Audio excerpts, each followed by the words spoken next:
Hello, আশা করি সবাই ভালো আছো। আজকে চলে এলাম আবার একটা নতুন ব্লগ নিয়ে। তো নর্থ সিকিমের যে সমস্ত রাস্তাগুলো দিয়ে আমরা ক্রস করেছিলাম, সেই রাস্তাগুলোর মধ্যে থেকে কিছু কিছু রাস্তা, যেমন এই রাস্তাটা দেখো, ভয়ানক সরু। পাশে কোনো ব্যারিকেড নেই, মানে অ্যাকচুয়ালি এটা রাস্তা নয় বলা চলে, এটা ধস নেমে পুরো রাস্তাঘাট নষ্ট হয়ে গেছিলো। তো তখন আন্ডার কনস্ট্রাকশন ছিল, কাজ চলছিল। তো এত বাজে এবং জল কাদা মিশিয়ে এতটাই জঘন্য হয়ে গিয়েছিল যে মনে হচ্ছিল একটুখানি ডিসব্যালেন্স হলেই হয়তো এদিক থেকে ওদিক হলেই পড়ে যাব নিচে খাদে। আর পাশে দেখতে পাচ্ছ নদী রয়েছে, খাদ রয়েছে, এই রকম ব্যাপার। তো এই রাস্তাগুলোর মধ্যে দিয়ে যখন গিয়েছিলাম, বুকে হাত চেপে বসে থাকার মতো ব্যাপার।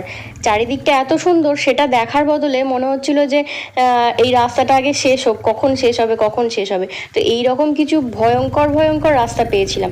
দাদা রাস্তা অনেকটা লেট হচ্ছিল, তো যেহেতু আমরা একসাথে যাচ্ছিলাম ওর জন্য ওয়েট করছিলাম, তারপরে একসাথে হলে তারপর আমরা যাচ্ছিলাম।